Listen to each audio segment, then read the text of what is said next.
Assalamualaikum warahmatullahi wabarakatuh. Alhamdulillah, puji dan syukur senantiasa kita panjatkan kepada Allah Subhanahu wa taala. Teman-teman sekalian, ada beberapa hal yang baru-baru ini kita saksikan di dunia media sosial, bahwa ada orang-orang yang memprotes tepuk anak soleh. Saya alhamdulillah secara pribadi itu nggak pernah sekalipun tepuk anak soleh. Kenapa? Karena saya nggak pernah TK, SD Islam. Kenapa? Karena saya baru masuk Islam pas kuliah. Tapi alhamdulillah ya, saya tahu maksudnya tepuk anak soleh itu yang mana ya. Walaupun ya sampai sekarang saya juga belum pernah mempraktekkan ya. Nah, yang dipermasalahkan itu adalah pada satu frase di mana ada kata-kata Islam yes, kafir no. Nah, ini banyak yang merasa tersinggung ketika ada kata-kata kafir di situ. Padahal sebenarnya menurut saya ya tidak perlu tersinggung lah. Kenapa? Karena kafir itu kan adalah sebuah istilah ya, bukan sebuah term untuk menghina, bukan sebuah term untuk kemudian menyudutkan siapapun, tapi hanya sekedar istilah di dalam Islam. Sama kayak begini misalnya, ada orang yang misalnya pas saya lagi ngisi, terus pas saya bilang baik ya, jomblo harap sabar misalnya, terus kemudian dia protes, wah Ustaz, saya nggak mau dibilang jomblo. Nah, kenapa? Saya tuh single bukan jomblo. Nah, kalau dia mau dibilang single, ya itu adalah istilah yang dia pilih. Tapi ya kalau dia memilih satu istilah tertentu, ya dia tidak boleh memaksakan istilah itu pada orang lain. Nah, kenapa? Karena kalau dia memaksakan istilah itu pada orang lain, justru dia yang intoleran. Lah, single jomblo kan sama saja. Ibarat begini misalnya, kalau ada orang yang belum nikah, kalau di Indonesia namanya jomblo, di luar negeri namanya single misalnya. Nah, kalau dia menurutnya single, ya itu kan adalah keyakinan dia, istilah dia. Lah, kalau kita pakai jomblo, itu juga istilah kita. Bukan berarti kemudian harus saling salah menyalahkan. Nah, yang lebih ilmiah lagi begini teman-teman sekalian.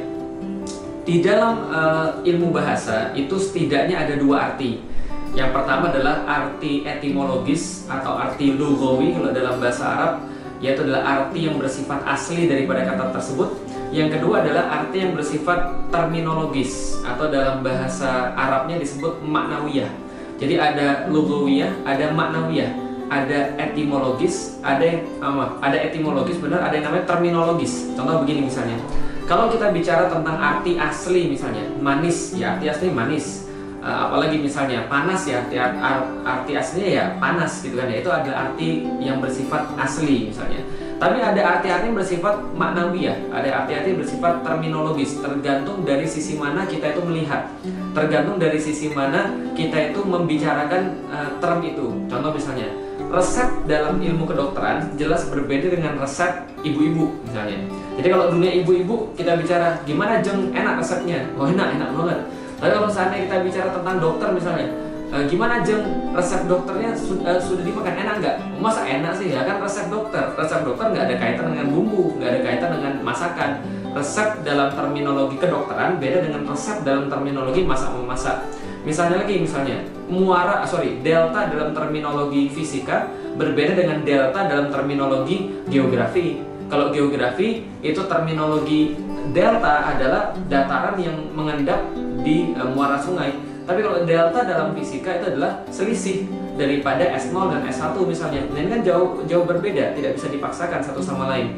Nah, di dalam Islam ada tambahan lagi. Selain daripada lughawi atau etimologis, lalu maknawi atau terminologis, ada satu lagi namanya makna syar'i atau makna yang datang ketika Allah tuh menurunkan satu hukum di tengah-tengah manusia. Misal, kalau kita berbicara tentang as-shalah gitu kan ya, tentang as-shalah, salat misalnya. Ini ada arti aslinya. Arti aslinya apa? Dalam bahasa Arab, as-shalah itu aslinya adalah menghubungkan gitu kan ya. Asilah gitu kan ya, menghubungkan. Nah, ada arti terminologisnya juga tentu saja, arti tradisi gitu kan ya. Nah, tapi ketika Islam sudah datang, maka dua arti yang awal ini, baik etimologis maupun terminologis, baik lughawi maupun maknawi, ini kemudian harus tunduk pada arti syar'i, yaitu adalah apa? Salat. Ketika orang bilang salat adalah suatu aktivitas ibadah yang seorang hamba lakukan mulai dari takbiratul ihramnya sampai kepada salam. Maka ketika saya menanyakan pada Anda, antum sudah sholat belum? Lah berarti antum tidak boleh mengartikan, wah saya sudah berhubungan belum? Oh, bukan begitu. Nah, kenapa? Karena itu kan arti lughawi atau arti terminologis misalnya dalam pembahasan yang lain. Tapi ketika saya nanya pada antum sudah sholat atau belum? Berarti antum kepikirnya harus begini, makna syar'inya. sudah takbiratul ihram sampai salam belum. Jadi orang tidak boleh bersembunyi di balik makna lugawi atau di balik makna maknawi. Tidak boleh ketika makna syar'i sudah datang. Contoh lagi misalnya jihad. Nah, jihad ini juga punya makna lugawi, punya makna terminologis. Tapi ketika makna syar'inya sudah datang, maka mengikut kepada makna syar'i. Jihad adalah apa? Jihad adalah usaha sungguh-sungguh untuk memerangi musuh-musuh Islam, baik dengan harta, baik dengan nyawa. Itu arti secara syar'inya. Walaupun arti lughawinya secara arti asal bahasa bisa jadi jihad itu apa? Jihad itu bisa jadi berusaha, bisa jadi bersungguh-sungguh, meluaskan usaha dan sebagainya. Nah, tapi kalau ditanya tentang jihad, harusnya muncul pertama kali ada arti syar'inya. Nah, sampai pembahasan kita pada makna kafir. Nah, tentu saja makna kafir ini tidak boleh lagi dibawa pada makna lughawi dan tidak bisa dimakna pada makna maknawi. Nah, kenapa? Karena sudah datang makna syar'i. Apa makna syar'i kafir? Makna syar'i kafir adalah seseorang yang tidak muslim.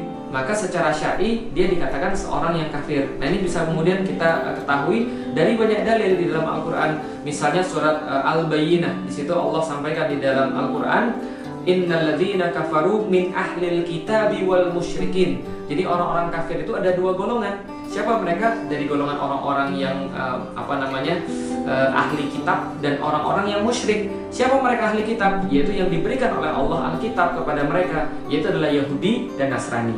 Berarti yang musyrik siapa? Ya selain Yahudi dan Nasrani. Nah, itu adalah musyrik. Nah, itu adalah arti kafir. Jadi seseorang tidak bisa lagi membawa arti kafir itu ke dalam makna yang biasa. Misal contoh, oh enggak, kafir itu artinya ingkar. Kafir itu juga artinya seperti petani. Nah, itu kan adalah makna lugawi. Karena zaman dulu petani itu kan melobangi tanah, menanam benih di situ, kemudian menutupi tanah. Menutup itu dikatakan kafaro. Nah, berarti petani dikatakan yang menutup tanah-tanah yang berlubang itu.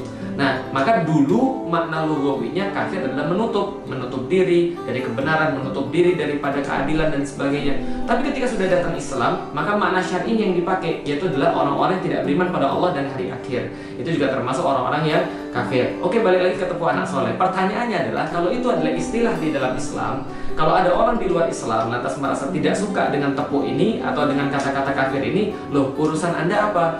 Nah, karena kenapa? Anda bukan orang muslim. Artinya apa? Ini istilah khusus bagi orang muslim, yang dipakai oleh orang muslim, yang ada di dalam Al-Quran. Lalu kemudian kalau Anda mengatakan, ketika orang muslim mengatakan selain Islam adalah kafir, itu adalah sebuah perbuatan intoleran, maka sebenarnya siapa yang intoleran? Karena Anda memaksakan kehendak Anda untuk orang-orang muslim, agar orang muslim berpikir dengan cara Anda, berbuat dengan cara Anda. Nah, justru ini adalah sesuatu yang intoleran yang sejati.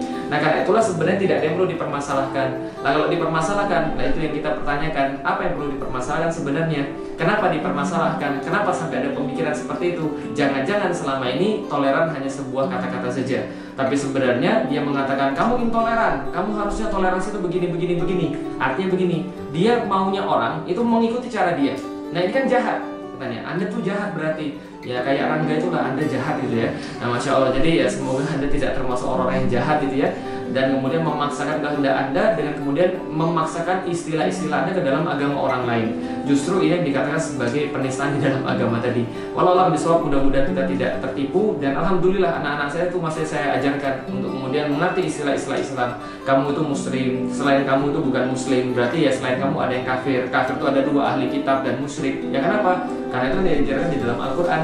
525 kali Allah menyebut kata kafir dan turunannya di dalam Al-Quran. Bukan untuk menghina, tapi justru sebagai sebuah cara untuk memberikan kejelasan, karena agama itu jelas, supaya kita tahu pada siapa kita harus berdakwah dan pada siapa kemudian kita harus menyampaikan Islam. Sama seperti itu yang saya bilang, antum jomblo yang sabar ya. Bukan saya benci antum, enggak. Cuma ngasih tahu antum saja bahwa ketika antum jomblo itu harusnya antum berusaha untuk menikah gitu kan ya. Nanti besok-besok kalau saya punya calon, nah antum kemudian saya kenalin kan gitu maksudnya. Nah, sama ketika kita mengenali orang kafir, bukan untuk membenci, tidak sama sekali, tapi untuk mengetahui bahwa orang-orang inilah yang insya Allah coba kita hantarkan hidayah kepada mereka insya Allah.